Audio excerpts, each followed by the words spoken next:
Emerging mode of business. बच्चों इस chapter का नाम जो कि class 11th BST chapter number 5 है, जो कि आज की क्लास में हम शुरू करके और आज ही इसको खत्म कर देंगे क्योंकि ये ज्यादा बड़ा चैप्टर नहीं है। तो सबसे पहले इस चैप्टर के नाम का मतलब समझ लेते हैं। इस चैप्टर के नाम का मतलब क्या है? इमर्जिंग। इमर्जिंग का मतलब होता है बच्चों जी नया चेंज, नया बदलाव, और मोड होता है काम को करने का तरीका ऑफ बिजनेस, यानी कि आप जैसे जैसे समय बदलता हुआ देख रहे हो ना, इसी तरीके से बिजनेस को करने के तरीके भी बदलते जा रहे हैं। पहले के टाइम में हुआ क्या करता था, लोग बाग नॉर्मली अपने नियर बाई शॉप पर जाया करते थे और वहाँ से कोई भी जो भी जिस चीज़ की उनको ज़रूरत हुआ करती थी वो प्रोडक्ट खरीद कर लाया करते थे। बट आज के समय में ऐसा नहीं है। लोग बाग आजकल क्या करते हैं, ऑनलाइन किसी भी चीज़ को ऑर्डर करते हैं और वो खुद उनके पास आ जाती है। तो ये समय के अनुसार, समय के साथ साथ चीजें बदलती जा रही हैं, तो हमारे बिजनेस के करने के तरीके भी बदलते जा रहे हैं। तो आइए बच्चों करते हैं शुरू।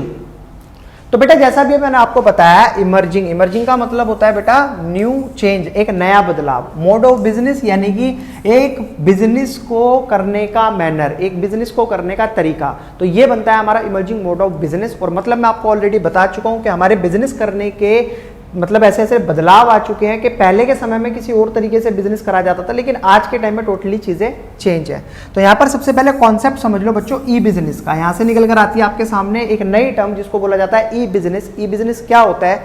ई बिजनेस वो होता है कि जब हम बिजनेस करते हैं थ्रू इंटरनेट, उसको बोलते हैं हम ई बिजनेस। अब कंफ्यूजन क्रिएट हो जाती है, क्या ई बिजनेस और ई कॉमर्स दोनों सेम चीज है? बच्चों बिल्कुल भी नहीं। ई बिजनेस अलग है, ई कॉमर्स अलग है। दोनों को एक एक करके समझेंगे। पहले ई बिजनेस समझ लेते। तो मैंने आपको बताया ई बिजनेस उसको बोलते हैं जब हम इंटरनेट के माध्यम से किसी बिजनेस को करते हैं, तो वो ई बिजनेस कहलाता है। इसके अंदर होता है क्या? The conduct of industry, trade, commerce. बच्चों सबसे पहले आप ये जान लो, देखो इंडस्ट्री, ट्रेड, कॉमर्स क्या है। अब से पहले के जो चैप्टर हुए थे उनके अंदर मैंने तीनों चीजों को बहुत अच्छे से एक्सप्लेन करा था। कॉमर्स को भी बताया था, इंडस्ट्री को भी बताया था और ट्रेड को भी बताया था। ठीक है, जिसने वो वीडियो नहीं देखी है पहले आप उन वीडियोस को देखिए क्योंकि वो इंपॉर्टेंट है, तभी आप यहां पर चीजें समझ पाओगे। तो इन तीन तरीके की एक्टिविटीज को करते हैं जब हम इंटरनेट के माध्यम से, यूजिंग इंटरनेट, वो कहलाता है हमारा ई बिजनेस। ये एक बहुत बड़े लेवल पर होता है। ठीक है, एक बहुत बड़े लेवल पर एक वाइडर टर्म है ये ई बिजनेस, और इसी के अंदर एक छोटा सा पार्ट है ई कॉमर्स का।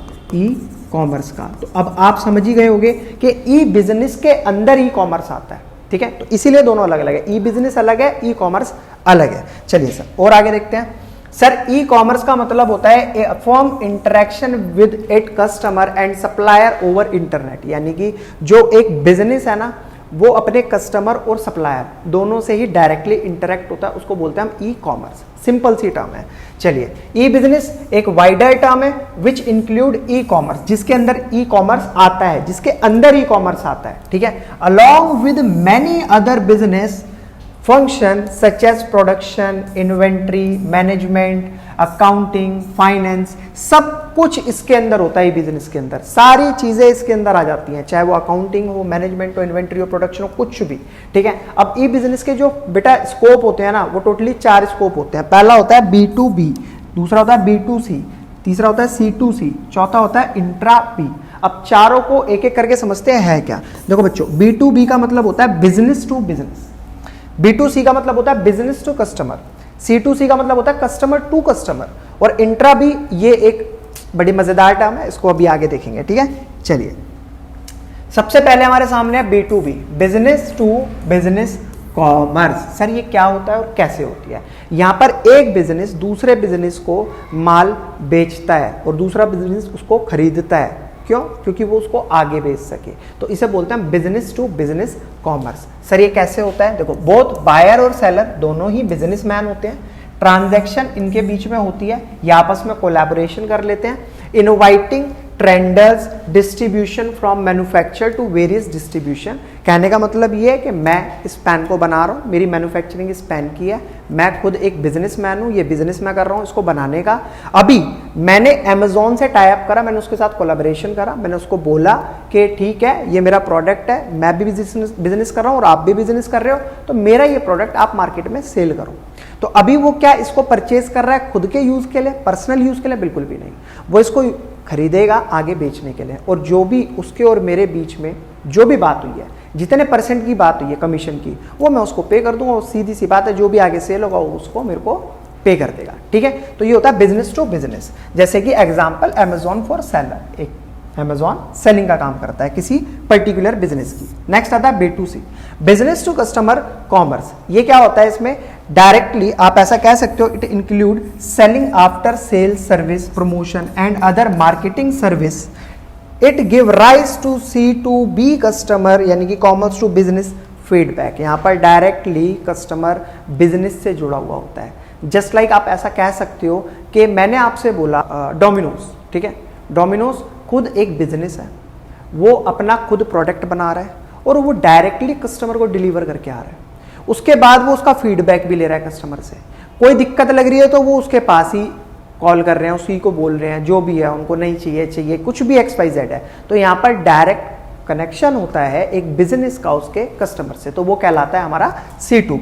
ठीक है बच्चों, चलिए तीसरा हमने क्या पढ़ा था sir, C2C, customer to customer. यहाँ पर दोनों, ये भी कस्टमर है, ये भी कस्टमर है, यानी कि मान लो ये कस्टमर अपनी बाइक को ऑलरेडी 2-3 साल यूज कर चुका है, अब इसको ये बाइक सेल करनी है, ठीक है, और ये भी कस्टमर है, इसको एक सेकेंड हैंड बाइक परचेज करनी है।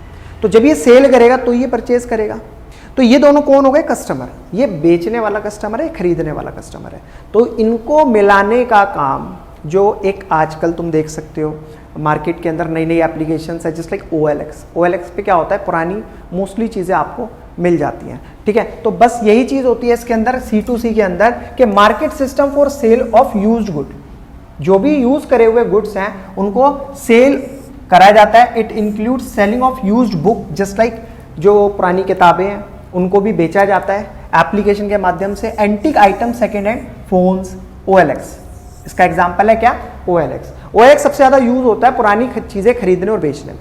ठीक है बच्चों, नेक्स्ट लास्ट मैंने बताया था इंट्रा बी, अभी मैंने उसको बोला था आगे देखते हैं। तो इंट्रा बी में क्या होता है बच्चों, सिंपल सी चीज है, एक ही फॉर्म के अंदर दो अलग अलग डिपार्टमेंट आपस में एक ट्रांजैक्शन करते हैं। एक ट्रांजैक्शन इन द सेंस एक डील होती है उनके बीच में। जस्ट लाइक एक ही कंपनी है, अब उसके अंदर प्रोडक्शन डिपार्टमेंट भी है और सेलर डिपार्टमेंट भी है।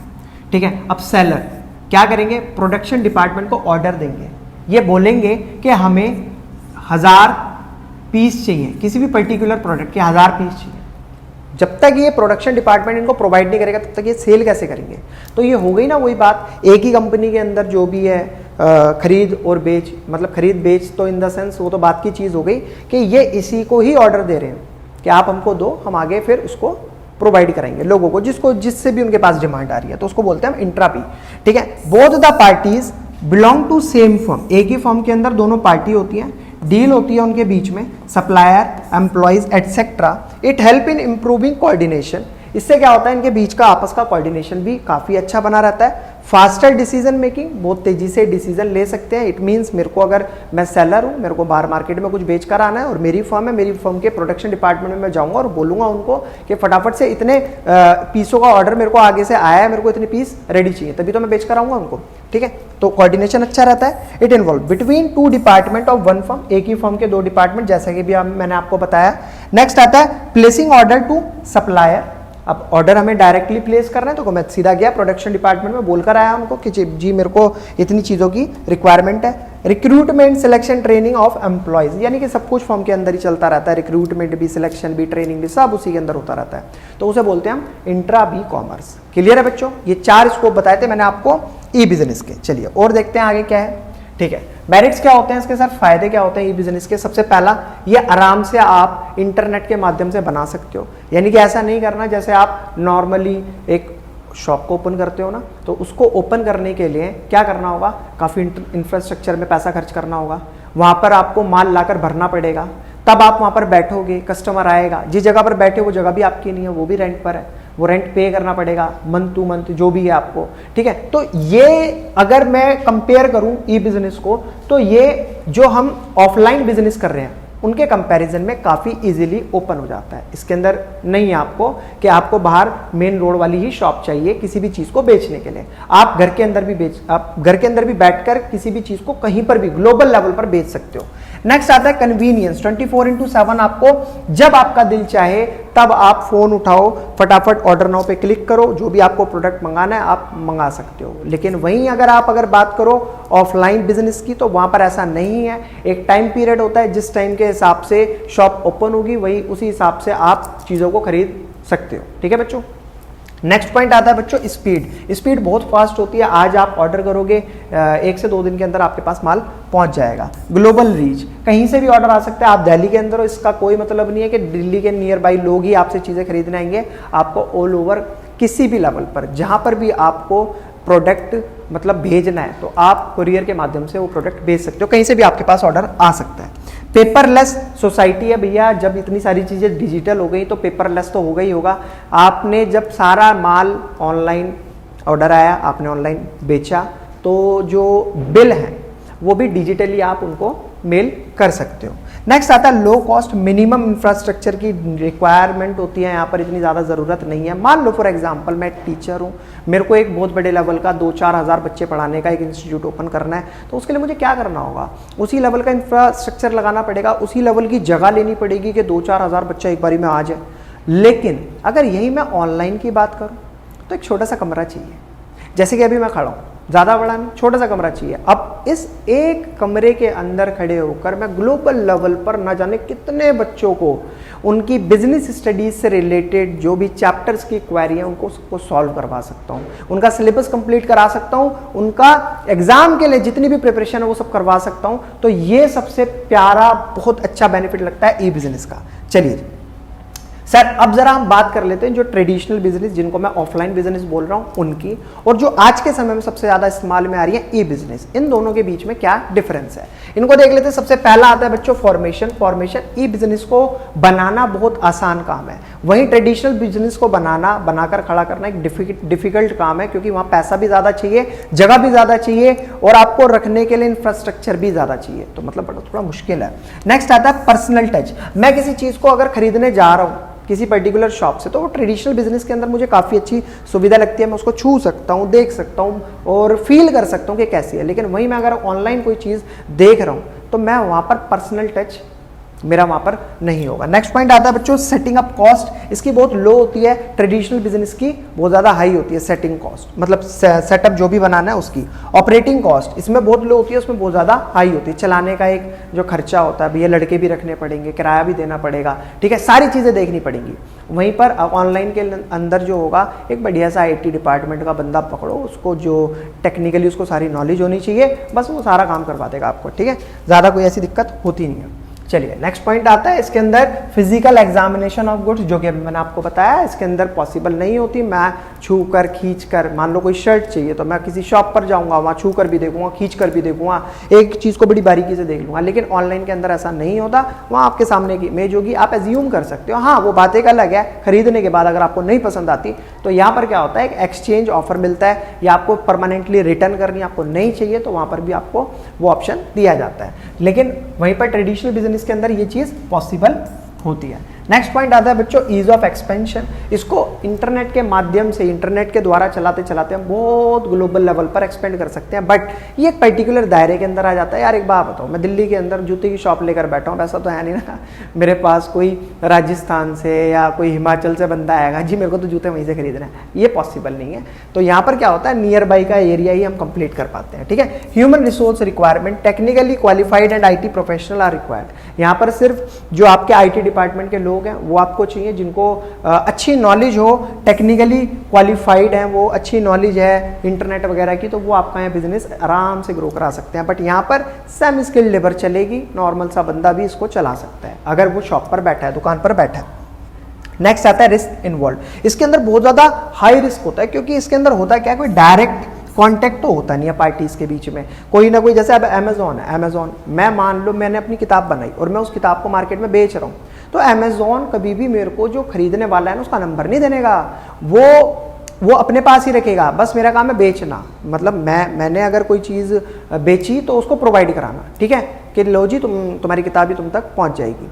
बट अगर कल को वो कस्टमर कहता है कि मेरे को किताब नहीं चाहिए, तो वो हम कभी भी फ़ोन करके ये नहीं पूछ सकते कि भैया क्या दिक्कत है, क्या परेशानी है, क्योंकि हमारे पास नंबर ही नहीं है, हमारे पास डायरेक्ट कॉन्टैक्ट ही नहीं है, वो तो अमेजोन के पास होता है। Less as party have personal interaction, ठीक है। लेकिन इसके अंदर ऐसा होता है, अगर हमारे पास कोई पार्टी कुछ खरीदने आई है, वो खरीद कर लेकर गई, वो वापस करने आई, उसको क्या परेशानी नजर आई, हम उससे पूछ सकते हैं ना डायरेक्टली कि भाई क्या दिक्कत है तेरे को, क्यों वापस करना चाहता है तू। नेक्स्ट आता है distribution channel. No distribution channel user manufacturing prefer to sell directly to customer. कोई ऐसा डिस्ट्रीब्यूशन चैनल नहीं चाहिए कि भैया मैन्युफैक्चरर के बाद एक बड़े होल सेलर उससे लेकर जाएंगे, फिर रिटेलर लेकर जाएंगे, तब उसके बाद कस्टमर के पास वो जाकर प्रोडक्ट पहुंचेगा, ऐसा कुछ नहीं है। सिंपली मैन्युफैक्चरिंग से डायरेक्ट सेलिंग हो सकती है, एज अ बीच में मीडिएटर बनकर आप कर सकते हो इस काम को। Various intermediate such as wholesaler, retailer etcetera involve. इसके अंदर तो न जाने कितनी लंबी चेन इसके अंदर होती है। वो होल सेल में लेकर आया, उसने रिटेलर को, रिटेलर ने फिर एज आ कस्टमर को दिया, जब जाकर वो गुड्स कंज्यूम होगा, तो एक काफ़ी लंबी चेन होती है।